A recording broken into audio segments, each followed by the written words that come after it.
Before asking the children to open their books and after exchanging greetings with them, you will construct an introduction that is well related to the theme of the text. Whereas you should always keep trying to create and construct your own, the following introduction is suggested. بچوں کو یاد دلائیں کہ جب وہ چھوٹے سے تھے تو جو سٹوریز وہ سنا کرتے تھے ان میں پریوں کی کہانیاں یعنی فیری ٹیلز بھی ہوتی تھیں. بچوں سے کہیں کہ کوئی پریوں کی کہانی سنانا چاہے تو سنائے، اور بچے پریوں کی کہانی واقعی چونکہ سنا کرتے تھے جب وہ بہت چھوٹے تھے، اپنے بڑوں سے، دادی اماں سے، امی سے، بعض اوقات بڑی بہنوں سے، بھائیوں سے، تو لفظ فیری ٹیلز سے تو وہ واقف ہوں گے اور انہیں یہ بھی پتا ہوگا کہ فیریز کو اردو میں پریاں کہتے ہیں. یہاں میں آپ کو آنریبل ٹیچر ایک سوال کا جواب دینے کی کوشش کروں گا. عام طور پر یہ پوچھا جاتا ہے کہ یہ پریاں کہاں رہتی ہیں؟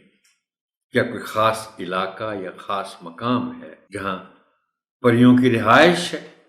تو بچوں کو بتائیں کہ کہا یہ جاتا ہے کہ پریاں کوہ کاف میں رہتی ہیں. یہ تو آنریبل ٹیچر آپ کو بھی معلوم ہوگا کہ کوہ کاف کا ذکر ہوتا ہے. انہیں بتائیں کہ کوہ کاف، اس کو انگریزی میں کہتے ہیں کوہ کاف کو کوکیسس، کہاں ہے. اچھا، میں نے پرسنلی اس پہ تھوڑی سی ریسرچ کی کہ بھئی یہ کوہ کاف کو ڈھونڈوں کہ ہے کہاں.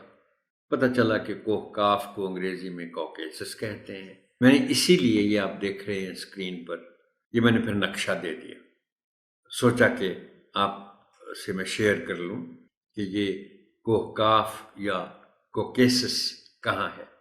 کوکیسس یہ آپ دیکھ رہے ہیں اسکرین پر جو نقشہ ہے کہ یہ ترکی کے اوپر، جس کے ایک طرف بلیک سی ہے، دوسری طرف کیسپین سی ہے، اوپر رشیا ہے اور جارجیا ہے، اور رائٹ پہ آپ آذربائیجان دیکھ رہے ہیں جو سوویت یونین کی ریاستیں تھیں.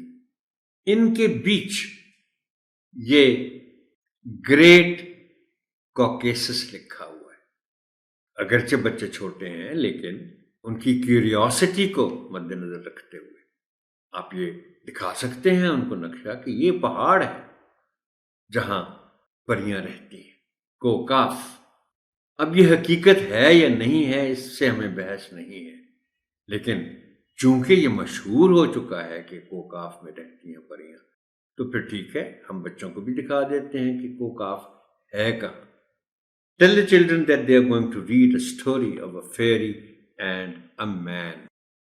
ایک پری اور ایک شخص کی کہانی ہے.